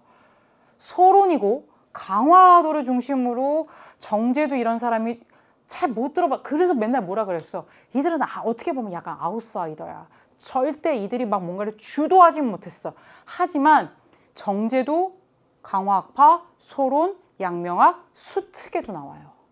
처음 보는 건 아니에요. 일본에서의 양명학은요. 신분을 초월한 평등 사상까지 주장을 하고 있고 나카이 도주 얘기합니다. 양명학, 지행합일, 심증리, 양지 이런 것들을 강조하고 있죠. 그럼 정답은 뭘로 갑니까? 지행합의를 중시하는 명대 왕수인에 의해 확립되었다. 왕양명이라고도 합니다. 사서집주 편찬 집대성 이거는 성리학이니까 주희. 그쵸? 성리학 얘기고요. 해체신서간에 해부하고 이런 거잖아. 네덜란드 난학이네. 그치? 가마쿠라 막부 시기에 전래된 거 일본의 성리학에 대한 설명이 될 것이고요. 4번 정답이고요. 공자와 맹자 시대의 유학으로 복귀할 것 옛날에 그 고대 유학 사상 고학을 설명합니다. 그래서 여러분 정답 4번 양명학이 되겠습니다. 9번입니다. 교역망의 발달과 은유통 그리고 사회변동과 서민문화 중에 늘 매달 나오는 한 번도 빠짐없이 나왔던 서민문화 단원에서 힌트도 참 많이 줬어요. 베이징의 걸륭제의 사고전서의 홍루몽의 연화까지 줬습니다. 아, 재밌는 문제인데요. 가 국가 시기 동아시아 문화에 대한 설명으로 옳지 않은 것을 묻습니다. 워낙에 매달 나오는 주제다 보니까 이제는 옳지 않은 것을 계속 고르게 하고 있죠. 나는 지금 베이징에 있는 고서점가인 유리창이라는 곳에 와 있어. 이 비유가 적절할지 모르겠는데 이 베이징의 고서점가인 유리창은요. 진짜 골동품, 옛날 고서적. 뭐 진귀한 게 진짜 많아요. 그래서 누가 나한테 이런 표현을 했어. 꼭 인사동 같아라고 표현을 한 적이 있는데 그게 적절하다고 적절할지 잘 모르겠지만 여긴 정말 진짜 별의별 게 막 있어. 특히 이곳에 대한 설명이 뭐라고 되어 있냐면 가라고 하는 국가의 걸륭제가 힌트 기가 막힌 게 나왔잖아. 강희제, 옹정제, 걸륭제, 청나라의 3대 전성기 군주야. 특히 18세기 걸륭제 때 사고전서라고 하는 경사자 집에 어마어마한 사이즈의 대규모 편찬 사업이 있었던 거 이거 수능에 단독으로도 출제가 됐었습니다. 그럼 이미 이거를 통해서 얘기 다 끝난 거야. 힌트 더 줄 것도 없어. 이런 친절한 힌트까지 이런 것까지 안 줘도 돼. 솔직히 이거 다 청이야. 근데 거기다가 쐐기를 받고 있지. 홍루몽. 조설근이라는 걸 하는 사람이 쓴 소설인데 막 등장인물 장난 아니고 진짜 재밌기로 장난 아닌 소설이 홍루몽인데 이건 청대에 나온 거란 말이야. 그러면 또 한 번 쐐기를 박으면 청이라는 거 알려주고 있지. 그리고 뭐야? 연화도 찾아보자. 연화가 뭔데? 연화 모르는 친구도 가끔 있더라. 귀신을 쫓고 복을 불러준다라고 해서 그린 그림을 연화라고 해요. 그럼 이 모든 것들이 사실은 지금 걸륭제 사고전서 명확하게 청대죠? 홍루몽은 청대에 나온 거예요. 그래서 이거는 청이라고 하는 국가를 빡빡빡 얘기를 해주고 있고 미나가 성행했다. 까치, 호랑이 이런 거 왜 그려? 럭키했으면 좋겠으니까 잘 됐으면 좋겠으니까 경극이 인기를 끌었다. 청대에 베이징에서 유행했던 베이징의 오페라라고 불렸고요. 황실과 상인의 지원을 받았죠. 맞고요. 판소리가 유행했다. 조선 후기에 어느 시대든 사실은 이건 당연히 청대에 조선 후기에 그치 시기 겹치죠. 판소리, 한글 소설 그리고 일본 에도막부 시기에 우키요의 채색 목판화죠. 좋은 풍경이나 가부키 유명한 배우들의 목판화로 계속 찍어낼 수 있는 거죠. 조니 문화의 대표입니다. 이래서 서민 문화 다 들어가고요. 오답은 결국엔 뭐가 될까요? 도다이사 창건입니다. 도다이사 불교에서 상당히 중요하게 얘기했죠. 8세기에 쇼무천왕? 이건 알아야지. 그치? 도다이사. 우리 도다이사 대불도 얘기하고 정말 많이 얘기했던 쇼무천왕까지 얘기했던 바로 그 내용이 되겠습니다. 그래서 여러분 9번에 옳지 않은 것은 5번입니다. 10번으로 가보도록 하겠습니다. 10번은요. 요코하마를 찾는 거예요. 요코하마를 찾는 문제인데 요코하마를 찾는 문제가 수능에도 나왔었고요. 모평에도 나왔고요. 이 도시는 진짜 많이 나왔었어요. 진짜 많이 나왔어. 이 10번 문제도 연계 문제로 출제가 된 거고요. 수특 105페이지에 10번 문제를 연계한 건데 이거 연계 아니라고 못 풉니까? 아니죠. 7단원 시작하면서부터 미일과 친조약, 미일수호 통상조약으로 개양되는 항구들 계속해서 나오고 있고요. 제일 중요한 힌트부터 보겠습니다. 이 도시는 미일수호 통상조약 1858년 체결된 미일수호 통상조약에 명시된 가나가와 대신 개양한 곳이다. 가나가와랑 예전에 수능 문제 나왔을 때 한번 그때 찾아봤었는데 가나가와랑 진짜 몇 킬로 안 떨어져 있어. 그리고 그 당시 요코하마는 완전 막 인구 얼마 살지도 않은 그런 어촌이었어. 미국은 왜 가나가가 아니라 요코하마를 열었어 하면서 조약 위반이라고 항의했지만 일본은 이곳이 가나가와의 일부일 뿐만 아니라 가나가와 바로 사실 인접해 있으니까 뿐만 아니라 수심이 깊어 항만으로는 더욱 적합하다고 주장하면서 개양을 관철했어. 그래서 개양한 곳이 어디고 일본 최대의 무역항으로 급성장합니다. 상하이, 샌프란시스코로 가는 항로가 다 여기에 있고요. 일본 최초의 일간지 발행지 이 표현 낯선데요 라고 하는데 수특에는 일본 최초의 일본어 일간지라는 표현이 나와 있고요. 이와쿠라 사절단이 출발한 항구이기도 했다. 이것도 수특에 나와 있습니다. 이와쿠라 사절단이요. 1871년부터 1873년까지 불평등 조약을 개정하기 위해서 그리고 서구 문물을 받아들이기 위해서 미국과 유럽으로 파견된 이아쿠라 도모미를 단장으로 하는 사절단인데 얘네가 그러니까 나갈 때도 요코하마로 가고 돌아올 때도 요코하마로 와. 그래서 지금 요코하마 힌트가 1, 2, 3, 4까지 나오는 거지. 이렇게 힌트를 줬기 때문에 이건 요코하마인데 그럼 요코하마로 쓸 수 있는 마지막 답지가 뭐예요? 도쿄와 요코하마 사이에 철도 1872년 그 얘기가 나오면 되잖아. 그래서 철도 얘기가 나온 정답을 이걸로 가면 됩니다. 1872년 도쿄와 요코하마 사이 그렇게 가시면 되고요. 공행이 설치된 것 광저우죠. 경사대학 땅 근대교육기관인데 수도였겠죠? 1898년에 청해 수도 베이징입니다. 아주와 친해 일본 도쿄의 반제국주의 일본의 그 수도인 도쿄의 반제국주의 단체로 만들어졌고요. 인공섬 대지마가 조성된 곳 이게 나가사키죠. 나가사키도 밀수호 통상조약에 명시된 그 계양장 중에 하나입니다만 이거는 지금 요코하마를 물어보고 있습니다. 나가사키도 수능에 나온 적이 있어요. 요코하마도 나온 적이 있어요. 도시대 잘 챙겨야 되겠습니다. 11번입니다. 병자호란 문제예요. 병자호란 문제예요. 병자호란 힌트가 이 정도 나오는데 이게 다 힌트가 되는지 여러분들 한번 같이 만나보도록 하겠습니다. 밑줄친 전란에 대한 설명으로 옳은 것은 이에요. 정축년 5월 17일 맑음이에요. 여러분들이 사실 지금 교사가 아닌데 정축년 해가지고 나 그렇게 문제 푼 학생 봤어. 막 얘기하더라고. 갑을, 병정, 무기, 경신 이러면서 했대. 그래서 병자년 다음에 정축년. 근데 이거를 사실 그렇게 어떻게 풀어? 다른 힌트 찾아, 다른 힌트. 그들은 이번 전란에 사로잡은 우리 백성들을 사고 팔기 위해 심양, 선양 성문 밖에 모아놓았다. 그 수가 수만 명인데 혈육이 상봉하여 부여잡고 울부짖으니 곡소리가 천지를 진동하였다. 이거 아무리 봐도 우리나라 아니잖아. 남의 나라야. 병자년 다음인 정축년에 그러니까 모른다 치더라도 이번 전란에 사로잡은 우리 백성들을 사고 팔고 있어. 남의 나라 땅에서. 우리가 전쟁에서 뭘 어떻게 했길래 우리 백성들이 끌려가서 매매가 되고 있는 거야. 그 다음에 역관 정명수가 황제의 명으로 와서 황제께서 내일 소현세자는 이번 교육과정에서 아담 샬과의 교류에도 나오고 굉장히 본격적으로 등장을 하는 세자입니다. 소현세자를 만나보고자 하시니 마땅히 관복을 갖추어 입고 와서 뵈십시오라고 했더니 신하들이 세자께서는 산성에서 나와 곧장 이국땅 너의 나라 땅으로 왔는데 관복 같은 소리 하고 있네. 그 얘기인 거야. 이 출처는 소현세자의 심양일기예요. 소현세자가 우선 누구냐? 제일 중요한 힌트인데 이 사람이 초면이면 안 되는데 초면일 수 있으니까 조금만 더 설명할게. 소현세자는 인조의 아들이에요. 인조의 첫째 아들이에요. 그러니까 세자야. 세자 저하야.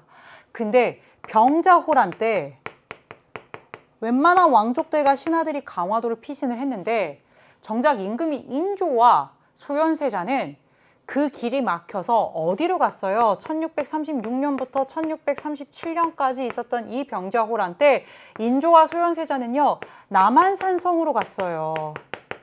기억해요? 그래서 병자호란 문제 풀 때 가장 중요한 힌트가 산성이에요. 근데 이 산성이 남한산성이라고 지금 지칭은 안 했으니까 조금 더 힌트가 있을 수 있겠죠. 근데 결국엔 어떻게 됐어요? 여기서 40며칠간 버티다가 결국에는 항복을 했죠. 어디서? 삼전도에서 인조가 굴욕적인 항복을 했고 그래서 어떻게 됐어? 우리는 이 이후에 청과 조선 사이에 조공책봉 관계가 맺어지고 우리는 명과의 관계는 어떻게 되고? 단절되고 정답은 이거야. 명과의 관계는 끊기고 이제 청을 이제 임금의 나라로 모셔야 되는 상황이 된 거야. 근데 그것만이 아니었어. 청과 조선의 조공책봉 관계만이 아니라 명과 단절만이 아니라 실제로 왕자를 데리고 갔어. 어디로? 청으로 데려갔단 말이야. 그 왕자가 이 첫째 아들인 소현세자 그리고 둘째 아들인 복림대군 그리고 여러 신하들 그리고 수많이 잡혀간 우리 백성들 이국 땅으로 간 거고 그래서 실제로 소현세자는 이 청나라의 선양, 심양이라고 하는 곳에서 8년여 정도 있다가 돌아오게 됩니다. 그래서 이 전쟁은 병자호란이고요. 병자호란에 대한 설명이니까 정답은 3번이고요. 1번은 뭡니까? 오삼계. 5~3개 하면 바로 번왕 기억하시죠? 3번에 난 1673년부터 1681년 강희제가 진압한다까지 기억하셔야 되고요. 벽제간 전투 이거는 중요한데 임진왜란 때 이 벽제간 전투에서 일본군이 이기게 되면서 이 명나라, 조선, 일본 막 고민하지. 전황이 교착 상태에 빠지게 되고 이제 막 또 협상을 하게 되고 임진왜란에 대한 설명이 되겠습니다. 가도에 주둔한 모문용 이게 바로 정묘호란의 배경이죠. 아주 시험에 자주 나오고 있습니다. 가도에 주둔한 모문용을 지원한 것이 빌미가 되어서 후금이 쳐들어온 게 1627년 정묘호란 그리고 이게 바로 병자호란 그리고 조선의 남부 사도 활양 등이 강화 조건으로 제시된 건 작년에 모평에 나왔었죠. 이게 바로 임진왜란 1592년부터 1598년까지 있었던 임진왜란 때 강화 조건이 되겠습니다. 그래서 여러분은 병자호란과 관련된 정답 3번을 찾으면 되겠습니다. 12번으로 가보도록 하겠습니다. 12번은요. 6강 교역망의 발달과 은유통이라고 되어 있는 그리고 이 앞에 문제, 이 11번 문제도 수능 완성 36페이지에서 연계해서 출제한 문제가 되겠습니다. 12번 문제는요. 교역망의 발달과 은유통이라고 하는 부분에서 이 교역망과 유통 관련해서 지금 출제를 한 거예요. 교역망 관련해서 문제를 낸 건데 여러분들이 알고 있는 굉장히 필수적인 개념인 신패라고 하는 것에 대해서 명확하게 개념을 알고 있니? 라고 물어보는 문제가 되겠습니다. 미추진 증명서를 발급한 막부에 대한 설명으로 옳은 것은 이에요. 봉행소의 명을 받들어 중국 상인에게 증명서를 발급하여 무역의 질서를 엄정하게 세우고자 한대요. 이에 중국의 각 항구에서 내항하는 선박의 수와 무역량을 제한하겠대요. 일사년 중국 난징에서 내항하는 선박은 이만큼, 양은 이만큼 통상을 허락한대요. 일본의 에도 막부는 신패를 발급해요. 이 신패가 뭐냐면 청나라 상인들이 천계령 해제 이후에 진짜 많이 일본에 어디로 왔느냐? 나가사키에 와요. 이 나가사키는 사실은 막부의 직할령인데 굉장히 무역에 중요한 곳이잖아. 이 나가사키의 모든 그런 행정과 지배와 관련된 일들을 하는 곳이 봉행소라고 여기 지금 맨 앞에 나오는 그 단어인데 청나라 상인들이 천계령 끝나고 나서 해제된 이후에 무진장 와갖고 청나라 물건 팔아먹고 그 대가로 뭘 가져가는 거야? 은을 엄청나게 가져가는 거야. 그러니까 에도 막부 입장에서는 이거 뭐야? 은이 계속 나가잖아. 이거 관리가 필요하잖아. 그래서 어떻게 한 거야? 제한하는 거야. 선박수와 무역량을 우리가 컨트롤하겠다는 거야. 그래서 우리가 맨날 신패 발급하면은 18세기 얘기하면서 무슨 막부, 천계령 해제 이후니까 18세기로 시기 문제도 나오고 에도 막부 얘기도 나와. 그 얘기를 알아먹었니? 그걸 물어보고 있는 문제야. 그러면 이 막부는 어떤 막부다라는 거야? 에도 막부야. 에도 막부는 1603년에 출범해서 1868년 메이지 정부, 그 바로 전까지 마지막 막부가 이 에도 막부인데 당나라의 사절단을 파견했대. 당나라 10세기에 망하잖아. 특히 일본이 당나라의 사절단을 파견한 견당사는 7에서 9세기잖아요. 그러니까 이건 아주 옛날 얘기고. 명과 가만무역을 실시했다? 이거는 무로마치 막부였고 송으로부터 동전을 수입하였다? 가마쿠라 막부 얘기고 조선으로부터 회치법을 처음 도입하였다. 이 회치법이라고 하는 게 우리 연산군 때 1503년에 우리가 만들거든? 근데 이게 그 16세기 전반에 일본에 유출이 돼.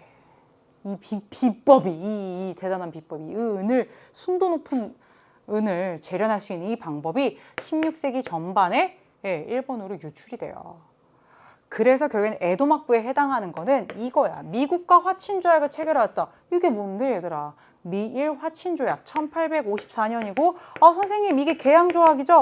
맞아요. 시모다 하코다 때 연기 이거고요. 이때는 아직 에도 막부 시기죠. 맞아요? 왜 메이지 정부는 1868년이니까. 그래서 이때는 에도 막부예요. 그래서 여러분 정답 12번에 4번이 되겠습니다. 13번으로 가보도록 하겠습니다. 13번은요. 8강 제국주의 침략과 민족운동에서 나왔고요. 이전 수능에 이 문제가 연표로 출제가 됐었습니다. 연표로 굉장히 어렵게 출제가 됐었던 문제인데 그때랑 장제스 사파만 빼고 나머지 내용은 상당히 비슷해요. 광저우라던가 국민혁명군이라던가 군벌을 타도한다 이런 표현들은 상당히 비슷하게 나왔습니다. 수능 기출에서 한 번쯤은 봤음직한 바로 그 문제인데 이렇게 대놓고 국민혁명군 총사령관 장제스까지 줬습니다. 같이 한번 볼게요. 가 과정에 있었던 사실로 옳은 것은 문제예요. 어려운 문제라고 생각을 했던 친구들은 뭐가 안 된 거냐면 우선은 수능 기출문제에 있었던 그 북벌 단독 문제 불과 몇 년 되지 않았는데 본 적 없는 거고 그리고 8강에 나오는 1920년대 북벌 1926년부터 1928년까지의 과정 그리고 더 정확하게는 제1차 국공합작부터 그 1924년부터 1928년까지 1년의 과정이 정리가 잘 안 된 건데 그런 것 때문에 스트레스 받지 말고 얘들아 어떻게 하면 되냐면 선생님이 체크하라는 페이지를 체크해봐. 이게 몇 페이지냐면 8단원이야. 8단원이고 108페이지야. 108페이지에 동그라미 2번부터 마지막까지만 한 번만 정리하면 돼. 같이 하면 돼. 이 문제 어려웠어? 괜찮아. 할 수 있어. 같이 한번 보겠습니다. 지금 군벌들이 온갖 악행을 저지르고 제국주의 열강은 우리나라를 침략하지 못해서 안달이고 그래서 우리가 지금 광저우, 홍콩, 광저우, 마카오 완전 남쪽이지. 그 광저우에서 군대를 일으켜서 나라를 구하고 인민을 구할 거야. 그래서 혁명 정신을 다 나는 국민혁명군의 총사령관으로 뭐를 개시, 시작, 스타트를 선언하는 거야. 이 사람이 바로 누구냐? 장제스예요. 그럼 앞뒤 맥락을 모르는 친구들을 위해 조금만 더 설명을 하도록 하겠습니다. 이 장제스라고 하는 사람은요. 1924년에 순원이 제1차 국공합작을 하죠. 제1차 국공합작을 하는데 제1차 국공합작의 핵심이 바로 뭐냐면 지금 저 군벌 각자 자신의 그 무력을 가지고 여전히 그러고 있는 그 군벌을 먼저 타도하는 게 우리가 먼저 해야 될 일이야. 그러기 위해서 이념은 다르지만 중국 국민당과 중국 공산당이 좀 힘을 합치자야. 소련의 지원을 받아서 그렇게 하자. 그래서 중국 공산당의 당원이 개인 자격으로 국민당에 가입해서 그렇게 국공합작을 이 사람이 성사시켰어. 성사시키고 어떻게 됐느냐? 그 이듬해에 순원이 죽어요. 그리고 국공합작이 아직은 지금 성사되어 있는 그때에 이 국민혁명군 총사령관으로 순원의 뒤를 이어 중국 국민당의 지도자였던 이 장제스가 북벌을 뭐 한 거예요? 이건 굉장히 핵심적이고 초반부터 계속 강조하는 개념이에요. 북벌을 개시해요. 어디서? 스타트는 광저우고요. 쭉쭉쭉쭉 치고 올라가요. 그런데 문제는 뭐냐면 1927년 4월 달에 이 중국 국민당, 이 장제스를 중심으로 한 이들이 합작을 하고 있는 이 공산당 세력을 대단히 탄압을 합니다. 힘을 합쳐놓기로 해놓고선 탄압을 하니까 결국엔 이 제1차 국공합작이 어떻게 되느냐? 결렬이 돼요. 이걸 어떤 책에서는 4.12 쿠데타라고 표현을 하기도 하고요. 요즘에는 거의 그런 표현을 쓰지 않고 1927년에 중국 국민당이 중국 공산당을 탄압하면서 국공합작이 깨졌다 이런 식의 표현을 써요. 그리고 나서 실제로 계속해서 북벌을 끝낸 게 아니라 1928년 베이징을까지 북벌을 완수하게 돼요. 군벌을 정리한 거예요. 그래서 실제로 북벌 얘기를 할 때는 이렇게 얘기를 해요. 그 과정에서 어떻게 된다? 이 국공합작이 결렬된 요 내용이 나오는데 이게 막 강조되진 않아요. 국공합작의 결성은 많이 나오지만. 그래서 여러분들이 이 제1차 국공합작의 붕괴와 북벌이라고 하는 108페이지 수특입니다. 이 자료 플러스 내용만 제대로 이해를 해도 다시는 안 틀릴 수 있어요. 조금 어려웠어요? 괜찮아요. 맞출 수 있어요. 중국 국민당이 조직된 거는 5.4 운동 이후니까 1919년이고요. 루거우차오 사건 같은 건 틀리면 큰일 나요. 중일 전쟁의 발발 예, 사건이죠. 한중민족 항일 대동맹이 결성된 건 30년대 전반 상황이고요. 대한민국 임시정부와 중국 국민당 요인들이 비밀 결사로 만들었습니다. 위안스카이가 임시 대총통에 취임을 한 것은 예, 순원이 사실은 이게 양보한 거죠. 예, 그 상황이 되겠습니다. 그래서 여러분 정답 108페이지에 나오는 1920년대의 중국의 민족운동을 한 번은 정리해야 된다.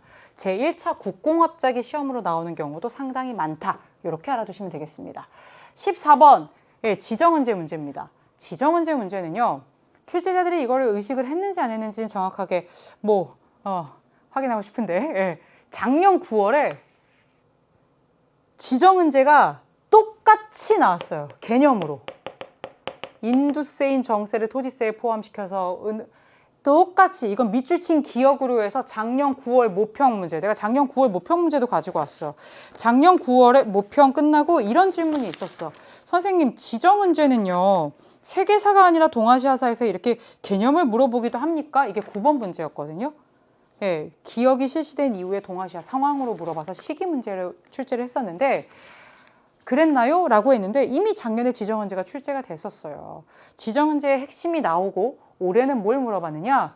왜 세금을 은으로 납부하는 이러한 제도가 이렇게 실시가 되었지? 배경을 찾는 문제로 출제가 됐어요. 까다롭다고 생각할 수 있고 막 여기 막 이게 다 뭐야 할 수 있지만 우리 이거 해석할 거 아니고요. 이거예요. 이것은 각 지역에서 거둘 수 있는 인두세인 정세와 토지세인 지세예요.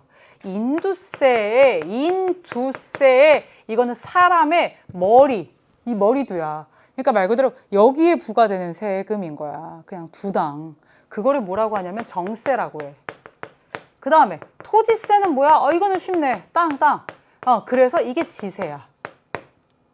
근데 이 부분을 보니까 정세를 고정시켜 지세에 합산하여 거둔다. 정세를 지세에 합산하여 거둔다. 이제 지세를 걷겠다는 거야. 작년에 나왔던 문제가 그대로 뭐였냐면 인두세인 정세를 토지세에 포함시켜 은으로 납부하는 기억 제도였어. 이게 바로 뭐야? 지정은제야. 이게 교과서에 그대로 표현이 뭐라고 나와 있냐면 18세기 초에 전국적으로 시행되었다 라고까지 나와 있어. 이게 작년 수특이랑 올해 수특이랑 똑같이 이게 지금 들어가 있는 바로 그거야. 이거는 청나라 때 세금을 은으로 납부하는 지정은제를 물어본 거고 명대에는 1조 편법이라고 해서 역시 은으로 세금을 납부하는 게 있지. 근데 지금 이거는 시기 문제가 아니라 배경이야. 왜 은으로 이거를 납부할 수 있게 되었어? 은이 많으니까, 은이 있으니까 전국적으로까지 가능한 건 거야. 그럼 보자. 교초가 발행되어 전국적으로 유통되었다? 교초, 지폐, 원대지. 아니고요. 천계령이 해제되어 은의 유입량이 급증하였다. 맞잖아. 천계령 해제되니까 청나라 상인들이 어떻게 돼? 해외로 진출하지. 특히 막 일본 나가사키로 엄청 가지. 청나라 물건 인기 장난 아니게 좋아. 팔아. 그러면 그 대가로 은을 받아. 그러니까 계속해서 은은 어디로 들어오는 거야? 청으로 들어오지. 그러니까 세금을 은으로 납부하는 가능한 거지. 천계령이 뭔데 바다 바깥으로 못 나가게 한 건데 그게 해제됐잖아. 1684년에. 그러니까 그 이후에는 다 나가니까 물건 팔고 대가로 은을 받고 그 은을 가지고 지금 세금을 납부하고 그래서 결국에는 정세를 지세에 이렇게 포함시켜 합산하여 거두는 지정은제가 18세기 초에 전국까지 이게 날개단에 그대로 수특에 나와 있습니다. 그래서 여러분들 3번 또 보겠습니다. 인도산 아편을 매개로 상강무역이 이루어졌다. 이거는 영국이 청나라한테 한 짓이야. 맨날 지네가 은 주고 청나라 물건 사고 이게 편무역이었어. 지네가 너무 무역수지 적자가 심해. 그래서 인도산 아편을 어떻게 했어? 청에 갖다 팔지. 그러니까 아편에 중독된 사람들이 늘게 되면서 오히려 청나라의 은이 결국엔 돌고 돌아 영국으로 가는 그런 상황이 되는 거야. 그게 상강무역이잖아. 아니고 이건 반대 상황이잖아. 공물납부 방식이 변화하면서 공인이 등장했다. 이건 조선의 대동법 시행과 관련해서 물건을 구매하는 이런 어용상인, 공인. 이건 대동법 얘기니까 조선 얘기고 덴메이 연간의 기근으로 이것도 작년 구모에 그대로 나왔었어요. 덴메이 연간, 덴메이 연호고요. 이게 일본에서 대기근 이런 대기근이 없다라고 얘기하는 1780년대에 덴메이 연간에 있었던 도호쿠 지방의 엄청난 기근을 이거라고 합니다. 이거 18세기 후반이고요. 1780년대입니다. 보통은 뭐 사전이나 뭐 교과서나 이런 데서 1782년부터 한 88년 요 사이에 극심했다 이런 식으로 되어 있는데 작년에 구모평에 그대로 나왔던 거고요. 이 지정은제는 작년 구모의 9번입니다. 그냥 넘어가지 마시고 작년 구모도 내가 해설하고 있거든. 그거 한번 찾아서 9번 문제 딱 한 번만 보고 가. 그럼 안 틀려. 오케이? 그래서 14번까지 봤습니다. 15번입니다. 15번은요. 그래도 우리 친구들이 조금 쉽게 풀었어요. 워싱턴 회의라는 게 명확했어요. 해군 군비 제한이 나오거든요. 같이 한번 보겠습니다. 초청장인데요. 1차 세계대전 이후 미국의 제안으로 개최된 회의인데 낚이면 안 돼요. 1차 세계대전이 끝나고 나서 파리 강화 회의도 있고요. 워싱턴 회의도 있고요. 회의가 되게도 많아요. 어떤 회의인지를 보셔야 되기 때문에 두 번째 줄이 중요합니다. 열강 간 이해관계 조정과 이 회의의 목적은 2번 해군 군비 축소 등이 논의되었습니다. 대한민국 임시정부는 한국 문제를 논의하지 않으면 불공평하다라고 해서 대표단을 파견했지만 이거는 사실 우리가 교육과정에서 잘 많이 못 들어봤을 것이고 이 두 가지는 확실하게 나오는 거예요. 됐어요?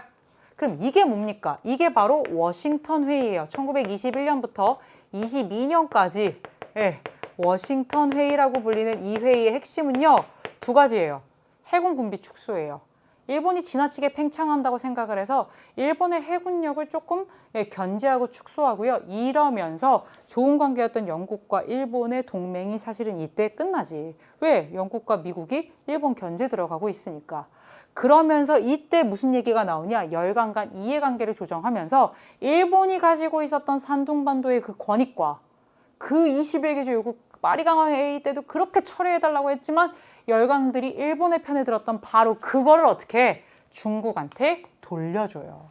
파리 강화 회의 때는 일본의 편에 들었던 바로 그들이 일본이 지나치게 팽창하자 산둥반도에서 갖고 있었던 일본이 갖고 있던 이권을 중국에 반환해요. 중국이 되게도 쎄설하기보다는 이거를 통해 지금 일본을 견제하고 있고요. 중국은 이때 이걸 약속받죠. 영토 보전과 주권.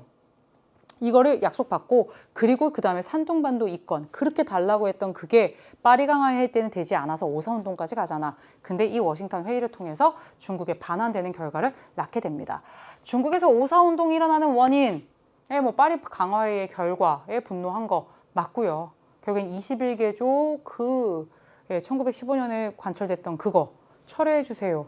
철회되지 않았고 이건 1919년 상황이고요. 에치슨 라인은 1950년 1월에 미국의 국무부 장관 에치슨이 이 태평양 방어 라인에 대해서 얘기한 6.25 전쟁과 관련된 거죠. 외교관의 베이징 주재, 이거는 제2차 아편 전쟁과 관련된 텐진 조약에서 나온 내용이고요. 한국의 독립을 약속하였다. 뭐 처음 얘기한 건 카이로의 선언, 뭐 포츠담 회담 약속하고 또 뭐 확인하고 뭐 이런 내용들이 있을 수 있죠. 그래서 워싱턴 회의와 관련된 거 정답 5번이 되겠습니다. 16번입니다. 변법 자강 운동인데요. 변법 자강 운동은 정답지까지 똑같이 보스파일 실패, 요게 출제가 된 적이 있습니다. 밑줄 이 운동이 뭔지를 볼 건데 3점이지만 결코 어려운 문제는 우리 친구들 아니에요. 이게 7강에 쭉 나오거든요.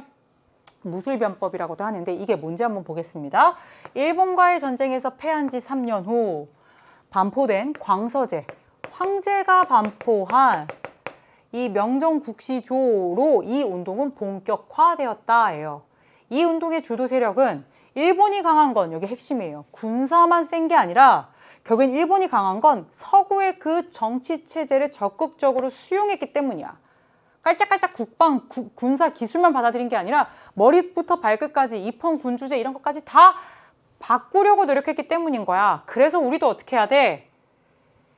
국회도 개설, 헌법도 제정하고 뭐 이렇게 가야 돼 라면서 제안했어요. 이걸 우리가 변법 자강운동, 무술변법이라고 보통 얘기를 하고요. 정확하게 시작점을 잘 얘기하지 않지만 이게 실패한 그 시기를 1898년으로 얘기하는 것은 명확하죠. 일본과의 전쟁에서 패했대요. 이게 청해전쟁이에요. 청해전쟁이 1894년부터 95년까지 가죠. 그리고 나서 3년 뒤에요. 광서제가 이렇게 해볼라 했어. 야, 우리도 양무운동 이미 한계 다 느꼈잖아. 국방 군사 기술만이 아니라 우리도 입헌군주제부터 정치체제까지 좀 받아들여 보자 했던 거야. 누구랑? 캉유웨이, 량치차오 이런 자들과. 근데 어떻게 된 거야? 그렇게 황제까지 하고자 하고 지금 으쌰으쌰 해볼라 했는데 결국에는 100여일 만에 보수파의 엄청난 반대 속에서 어떻게 돼? 실패해. 그거 주도하던 그 뭐 캉유웨이, 량치차오를 비롯한 이 변법자강 운동의 주도 세력들 뭐 망명을 하거나 뭐 어려움을 당하거나 누가 그러면 이걸 그렇게 반대한 거야? 보수파가. 입헌군주제, 국회, 헌법제정 가고 싶지 않은 거야. 그래서 서태후동 보수파의 반발로 실패하였다가 교과서 4종에 늘 나오는 변법자강 운동의 실패의 요인과 그 서술어 그대로예요. 여러 차례 출제가 됐었습니다. 갑신정변의 배경이 되었다. 이건 조선 상황이고요. 김옥균, 박용효 역시 이것도 급진개합파에 의한 개혁입니다만 이게 배경이 될 수는 없죠. 금능기기국은 뭐예요? 이게 양모운동이잖아. 양모운동은 뭔데? 이런 제도가 아니라 군사력만. 그래서 금릉기기국이 뭐야? 대포 뭐 이런 거야. 대포 만들고 무기. 금릉은 어디고? 난징이거든? 이거는 양모운동. 지금 그거 실패한 거라며. 그래서 다른 거라며. 아니고요.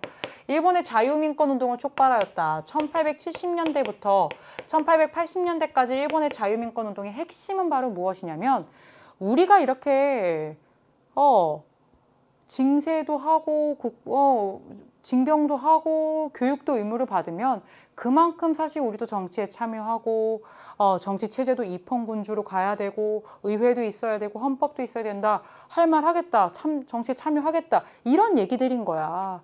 그래서 역시 이거 아니고요. 교육입국조서 반포 이거는 역시 지금 조선 상황이죠. 1895년 갑오개혁 2차 마무리 고 이후에 교육입국조서, 교육을 통해서 나라를 바로 세우겠다. 지덕체를 갖춘 인재를 만들겠다. 고종이 직접 발표한 겁니다. 그래서 여러분 청나라의 변법자강운동 바로 그 시기 정답 5번이 되겠습니다.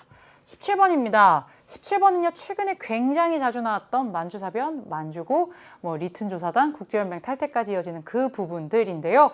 역시 우리 친구들이 조금 낯설었을 수 있어요.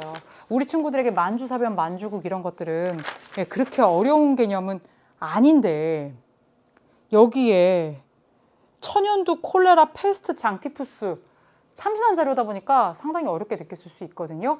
같이 한번 17번 보도록 하겠습니다.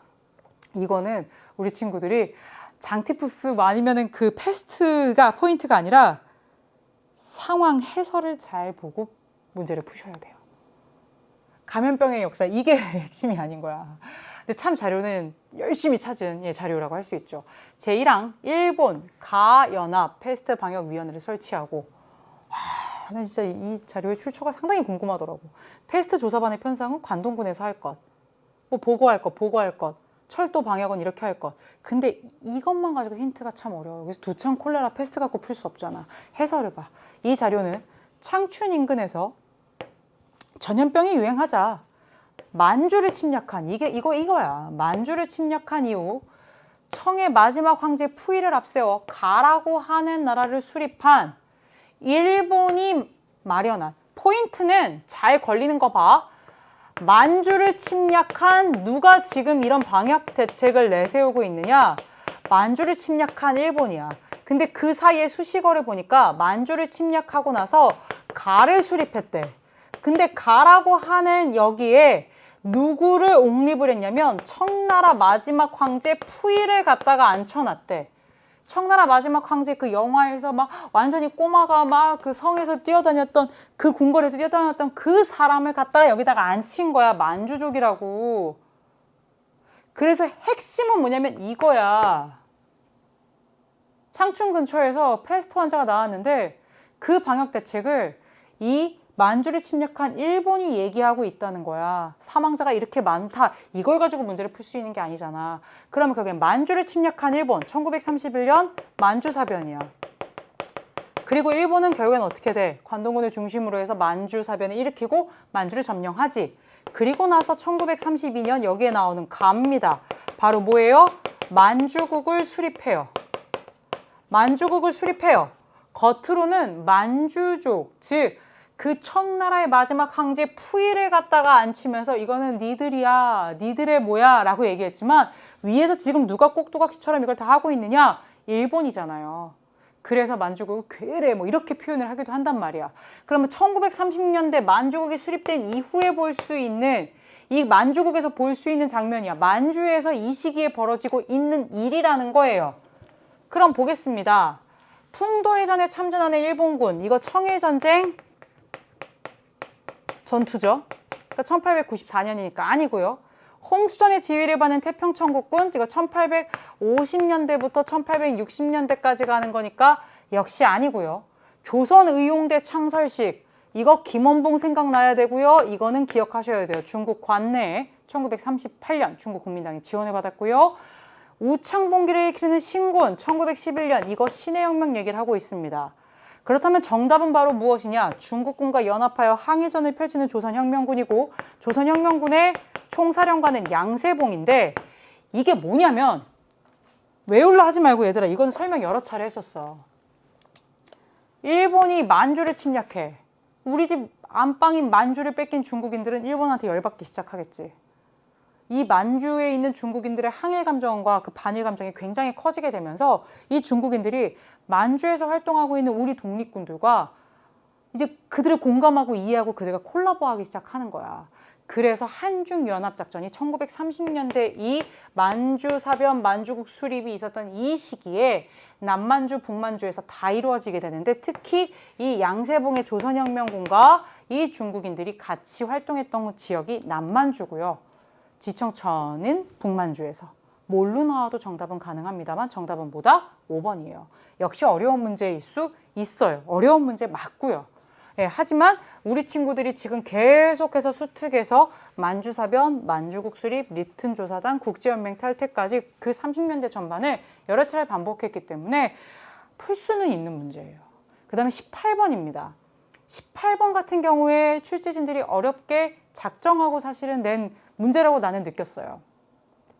예, 이 문제에서의 핵심은 우선은 여기 있는 연도들은요. 상당히 중요하게 우리가 배운 연도들이에요. 다음 회의록이 작성된 시기를 연표해서 옳게 고르래요. 미국은 전쟁이 일어나는 것을 원치 않고 자신들이 우리 베트남에서 중립을 지키고 있다고 말하지만 웃기고 있네. 미국 너는 중립 아니야. 우리나라에 보낼 군대를 수송할 배를 빌려주는 등 독립을 잃은 우리를 인정하지 않는 프랑스를 은밀히 돕고 있다. 이게 가장 큰 힌트예요. 미국 나왔다고 미국과 베트남 전쟁으로 여러분 낚이면 안 되고요. 지금 이 상황은 뭐냐면요. 독립을 이미 이룬 우리를 누가 인정하지 않냐면 프랑스가 인정하지 않고 미국은 그거 돕고 있고 특히 미국은 베트남 및 동남아시아에서의 이익을 놓고 영국, 프랑스와 경쟁을 하고 싶어 하고 그러나 원하는 것은 결국에는 소련을 포위하는 동맹을 맺고자 하는 것이고 결국에는 지금 여기서 제일로 중요한 건 무슨 말이냐면 얘들아 1945년 8월 15일에 일본이 어떻게 돼? 패망하지. 그리고 나서 실제로 일본이 패망하고 9월 달에 베트남 민주공화국이라고 해서 호치민이 하노이에서 베트남 민주공화국 출범을 선포해요. 근데 이거까지 연표특강에서도 했고 수특에서 수계에서 수원에서도 다 했지만 설사 그게 생각나지 않는다라고 해도 일본이 패망을 했으니까 뭐 한 거예요? 베트남 이들이 지금 뭐 한 거예요? 독립한 거고요. 그게 사실은 우리가 그동안 연표특강이나 이런 거에서 맨날 봤던 베트남 민주공화국이에요. 호치민이 1945년 9월 달에 이미 선언을 하죠. 근데 이 베트남 민주공화국이라고 이미 발빠르게 딱 선포를 했으면 뭐예요? 옛날에 1880년대에 베트남을 점령하고 보호국화했던 프랑스가 어떻게 한 거예요? 인정하지 않아요. 니들의 독립 인정할 수 없어. 우린 인정 안 해. 라고 하면서 결국에는 이 대립각 속에서 어떻게 된 거예요? 프랑스는 베트남의 독립을 인정하지 않고 그래서 결국엔 이 둘 사이에 결국엔 어떻게 돼요? 전쟁이 벌어지고 이게 언제까지 가요? 1954년에 제네바 협정으로 사실은 매듭이 져지잖아요. 그 전에 우리 연표 특강에서 조금 더 얘기한 거는 프랑스가 1954년 디엠비엠 푸 전투라는 곳에 전투에서 걔 박살이 나고, 그리고 나서 1954년 이 제네바 협정을 통해 베트남 문제 어떻게 할까? 그래, 베트남 남북으로 긴데 우선 북위 17도를 기준으로 해서 하고 2년 뒤에 총선거를 통해서 그렇게 정부를 구성하자. 그게 제네바 협정이잖아. 그럼 적어도 확실한 건 독립을 잃은 우리라고 하는 표현이 있다는 걸 통해서 적어도 일본은 이미 어떻게 된 거야? 망해버린 거야. 적어도 여기서 일본이 망해버렸다는 건 여러분들이 캐치가 돼야 돼. 그 다음에 아직 전쟁은 지금 프랑스랑 하고 있는 상황은 아니지만 우리를 뭐 하고 있어? 프랑스는 인정을 안 해. 우리 베트남 민주공화국, 우리가 베트남이 독립했다는 거 인정 안 해. 그래서 나중에 이런 문제가 생겨. 그 얘기인 거야. 그래서 결국엔 제네바 협정, 전쟁하고 프랑스 애들 결국에는 물러나기 약속하고 정부 수립은 2년 뒤에 어떻게 하자 얘기까지 해놓은 이 제네바 협정보다는 앞인 거야. 그럼 잘 보자. 일본이 베트남을 침공한 거, 원래 프랑스가 베트남을 점령하고 있었는데 일본이 베트남을 침공한 거 1940년. 소련이 대일전에 참전한 것, 이걸 회담으로 결정한 건 1945년 2월 얄타 회담이지만 실제로 소련이 액션을 취해서 대일전에 참전한 건 1945년 8월의 일이에요. 그 다음에 베트남 공화국 수립. 이게 연표 특강에서도 중요하게 얘기했는데 베트남 공화국이 뭐야? 기껏 1954년 제네바 협정에서 2년 뒤 총선거를 하기로 다 약속을 했는데 그 약속을 파기하고 1955년에 17도 이남의 남쪽에서 따로 국밥으로 사실은 만든 거잖아.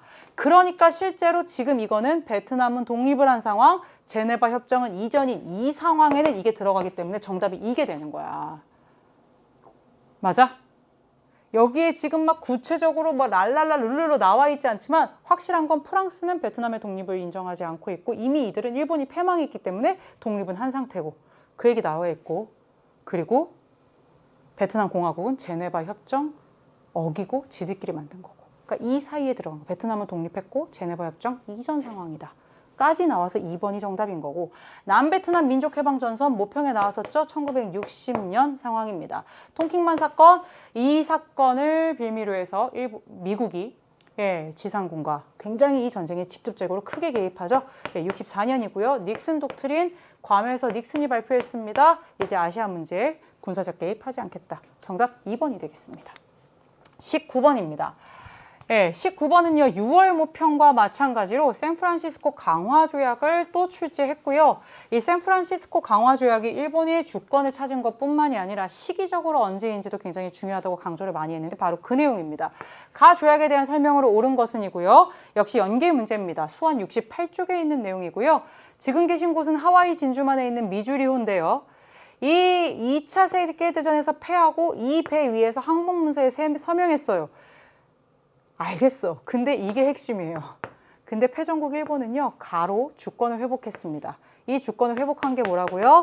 샌프란시스코 강화조약이라고요. 1951년 9월 8일에 체결되었고요. 같은 날 체결된 미일 안보조약을 통해서 미일 군사동맹 관계를 규정했지만 그건 미일 안보조약이고요. 샌프란시스코 강화조약의 핵심은 바로 주권을 회복한 거예요. 그렇게 주권을 회복하고 화려하게 사실은 다시 세계 무대에 등장을 한 거죠.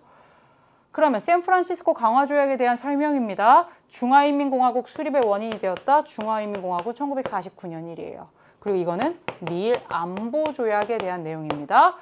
일본의 신헌법 1946년에 이미 제정된 겁니다. 아니고요.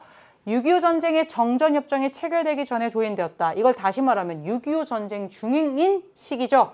1950년 6월 25일부터 1953년 7월 27일까지가 6.25 전쟁인데 이 정전협정 이전에 체결되었다.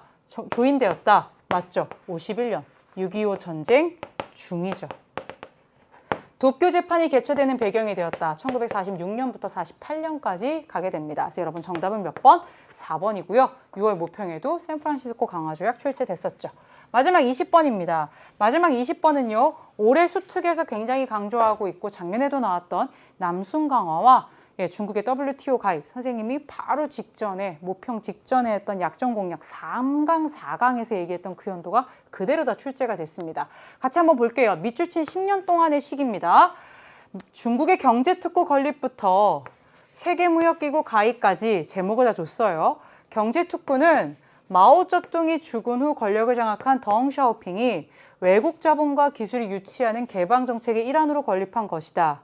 이게 실제로 1978년부터 시작한 중국의 개혁개방 정책이에요. 근데 그렇게만 가시면 안 돼요. 그 다음에 뭐라고 돼 있어요? 덩샤오핑은 1989년天安門 사건 이후에 경제성장이 둔화되자 여기가 핵심입니다. 경제특구인 선전 등 남부 도시를 직접 시찰했어요. 이 시찰이 1992년이고요. 남쪽의 경제특구를 덩샤오핑이 직접 다 순시하고 시찰했다. 그래서 이걸 남순강화라고 하고요. 여기서 뭐라고 얘기했느냐?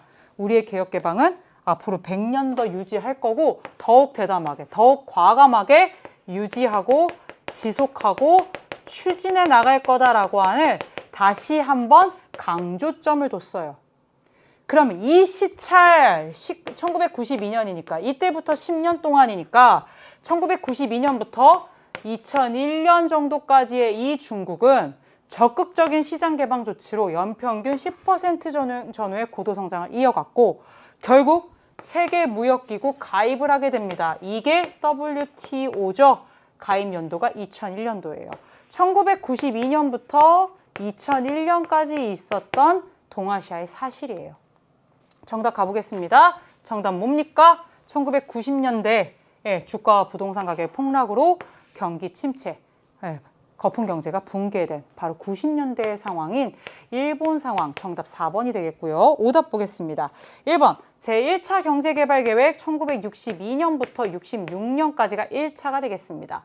외국 자본을 유치하려고 북한도 이런 법을 제정한 적이 있어요. 언제라 그랬어요? 84년 자주 나옵니다.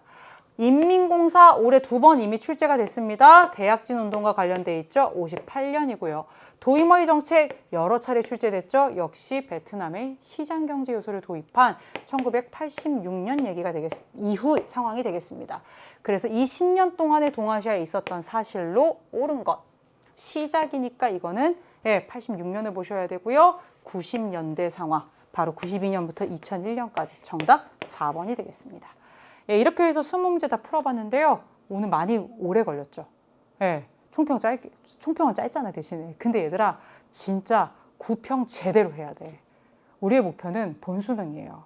어려웠어요. 까다로웠어요. 근데 내가 맞출 수 있는 거 혹시 놓친 게 있는지 그거를 확실하게 보는 연습, 그리고 총평도 꼭 듣는 연습, 그게 반드시 필요합니다. 수특 끼고 올해 기출 끼고 3개년 기출 끼고 우리 마지막까지 계속해서 달려가도록 하겠습니다. 여러분 너무 고생 많았고요. 우리 10월 학평 때 또 만나도록 할게요.